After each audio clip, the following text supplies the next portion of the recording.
أغادر اليوم وأنا مرتاح الضمير.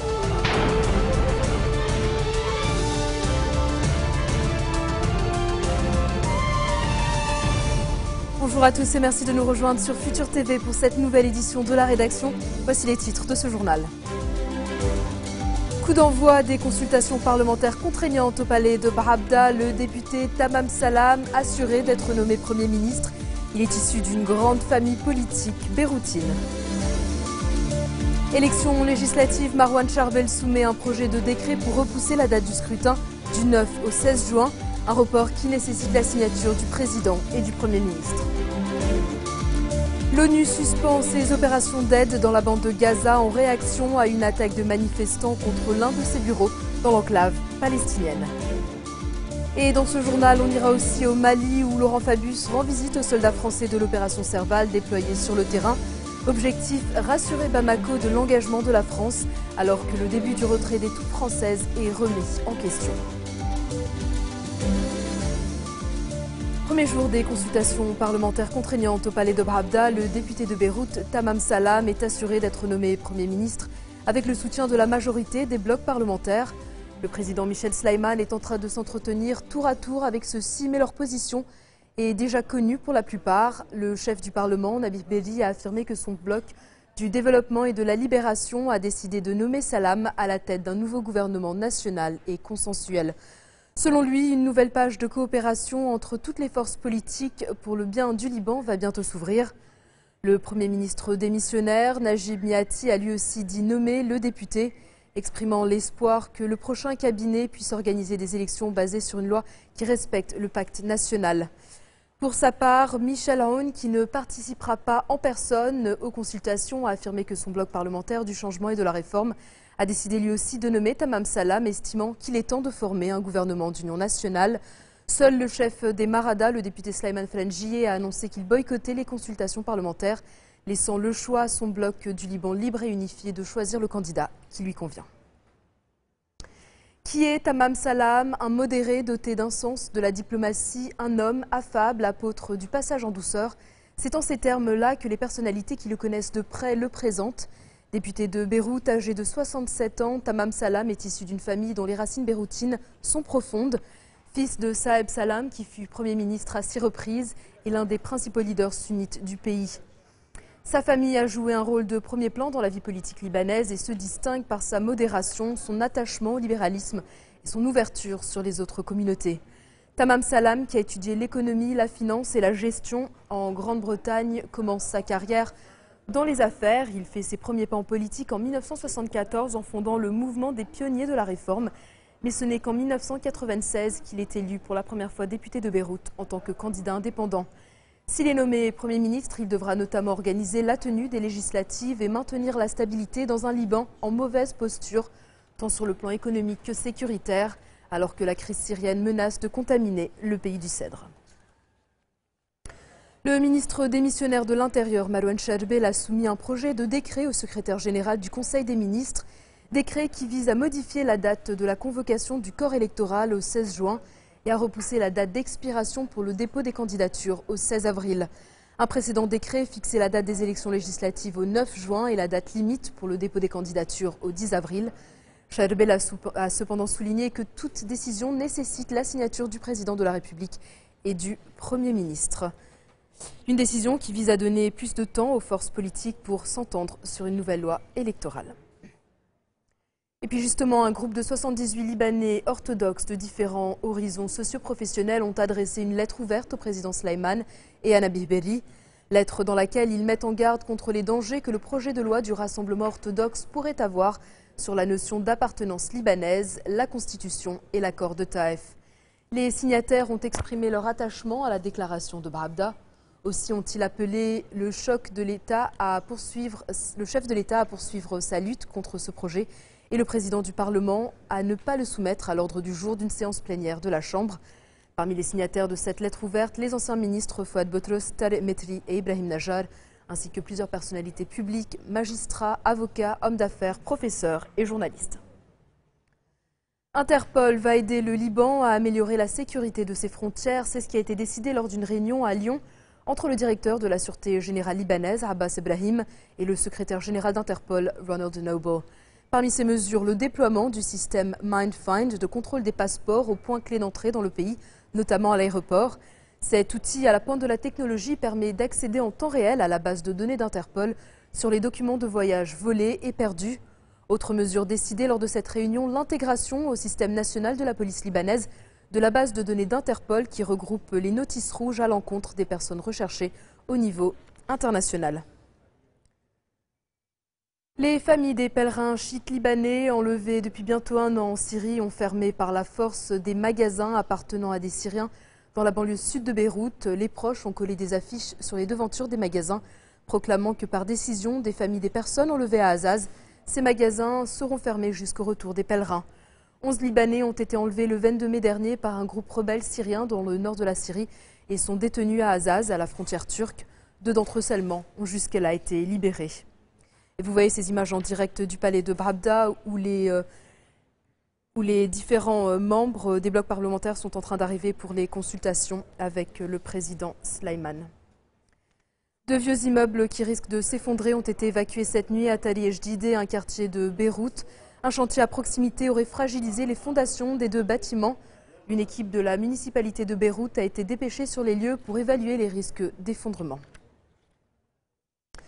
Les 3 arbitres libanais de football accusés d'avoir accepté les faveurs sexuelles de prostituées en échange du trucage d'un match qu'ils devaient diriger mercredi à Singapour sont toujours incarcérés. Ils resteront en prison jusqu'à l'examen de leur demande de liberté sous caution. L'arbitre central, Ali Sabbar, et ses assistants, Ali Aïd et Abdallah Taleb, ont été présentés à la cour après leur arrestation dans la cité-État. Formellement accusés de corruption, ils encourent jusqu'à 5 ans de prison selon la loi anticorruption en vigueur à Singapour. Au retour de la pause, direction le Kazakhstan qui accueille une nouvelle séance de négociations sur le programme nucléaire iranien. Retour sur le plateau de l'info et on se rend en direct au palais de Brabda où l'ancien Premier ministre Fouad Seynoura vient d'arriver. Il devrait entrer en réunion avec le président Michel Slimane pour nommer le prochain Premier ministre, Tamam Salam, donc, qui est assuré d'avoir la majorité. La principale agence des Nations Unies dans la bande de Gaza suspend ses opérations dans l'enclave palestinienne. Une réaction à l'attaque de manifestants contre un centre de l'organisation. Des dizaines de personnes sont entrées de force dans un bureau de l'UNRWA pour réclamer le rétablissement d'une allocation mensuelle versée en liquide aux familles pauvres et qui a pris fin lundi en raison de coupes dans le budget de l'UNRWA. C'est quelques 800 000 Palestiniens, soit les 2 tiers de la population de la bande de Gaza, qui dépendent de cette aide. Une nouvelle séance de négociation sur le programme nucléaire iranien s'est ouverte ce matin au Kazakhstan pour tenter de progresser vers une résolution pacifique d'une crise vieille de 10 ans. Les 5 membres permanents du Conseil de sécurité de l'ONU et l'Allemagne vont exhorter Téhéran à accepter leur offre, à savoir un allègement des sanctions internationales si l'Iran arrête ses activités nucléaires sensibles. Cette deuxième série de pourparlers de l'année 2013 ne devrait toutefois déboucher sur aucune avancée notable. La perspective de l'élection présidentielle en juin en Iran complique en effet toute prise de décision côté iranien. Après avoir installé un second missile de moyenne portée le long de sa côte est, Pyongyang continue de multiplier les provocations, en conseillant notamment aux représentations diplomatiques étrangères d'envisager une évacuation de son territoire. Ces missiles Musudan ont une portée estimée à environ 3000 km, ce qui placerait l'intégralité de la Corée du Sud et du Japon à leur portée, voire même l'île américaine de Guam dans le Pacifique. Il pourrait aussi s'agir de missiles KN-08 qui sont des missiles balistiques intercontinentaux. Pour Pyongyang, l'objectif d'un tel déploiement, s'il est confirmé, est une démonstration de force purement rhétorique. En effet, dans les 2 cas, ces armes n'ont pas encore été testées par la Corée du Nord. Et pendant ce temps, les États-Unis et les Philippines entament des manœuvres militaires conjointes sur fond de tension entre Washington et Pyongyang. C'est quelques 8000 soldats américains et philippins qui participent à cet exercice annuel. Le ministre philippin des Affaires étrangères a indiqué que Manille est prête à aider les États-Unis à déployer leur dispositif de défense face aux menaces proférées par la Corée du Nord. Une indication que l'archipel pourrait ouvrir de nouvelles bases à l'armée américaine. Washington a en effet déjà utilisé des bases militaires philippines et des aéroports civils comme point d'appui lors de ses guerres en Irak et en Afghanistan. En bref, dans le reste de l'actualité de ce vendredi, Nelson Mandela va bien et sa santé s'améliore. C'est ce qu'assure Graça, l'épouse de l'ancien président sud-africain. L'icône de la lutte anti-apartheid, qui est âgée de 94 ans, est hospitalisée depuis plus d'une semaine pour une pneumonie. La tuberculose qu'il a contractée pendant ses 27 années de détention est à l'origine de ses problèmes pulmonaires. Mandela a également reçu la visite de l'actuel président Jacob Zuma. Un bâtiment en construction s'est effondré près de Bombay, dans l'ouest de l'Inde. Bilan, au moins 39 morts, parmi lesquels des femmes et des enfants, et près de 70 blessés. Les victimes sont des ouvriers et leurs familles qui vivaient sur les lieux du chantier. Les efforts se poursuivent pour déblayer les gravats et tenter de retrouver d'éventuels survivants. Et puis en Chine, le virus H7N9 de la grippe aviaire fait une 6e victime. Il s'agit d'un agriculteur de 64 ans de la province du Zhejiang. Et on interrompt à nouveau pour se rendre au palais de Pravda et pour l'arrivée de Khalid Makali, vice-président de la Chambre. À présent, direction le Mali, où Laurent Fabius rend visite aux soldats français de l'opération Serval déployée. Le ministre des Affaires étrangères est venu rassurer Bamako de l'engagement de la France, alors que le début du retrait des troupes françaises est remis en question par une série d'attaques des islamistes armés. Sur le terrain, même si l'armée française a rapidement chassé les islamistes des grandes villes qu'ils contrôlaient, la situation sécuritaire reste instable à Gao et à Tombouctou, avec des attentats suicides et des incursions de combattants.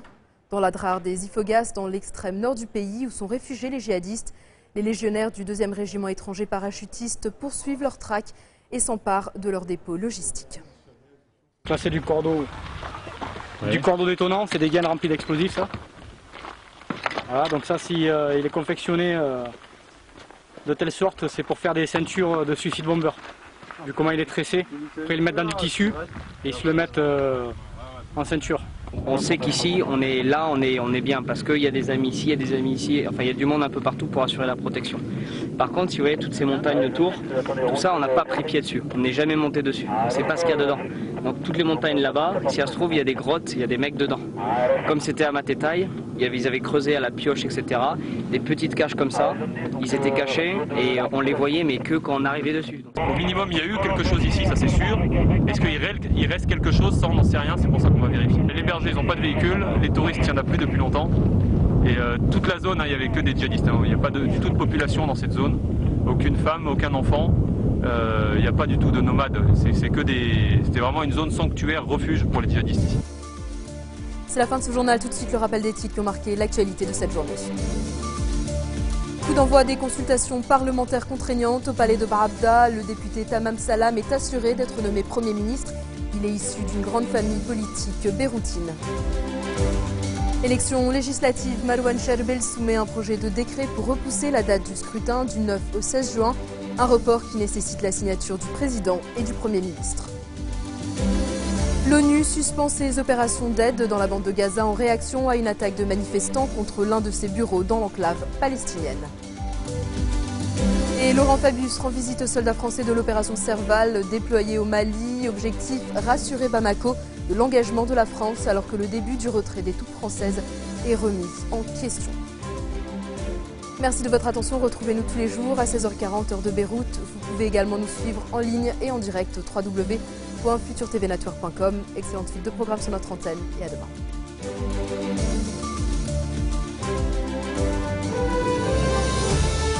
التمديد مرفوض.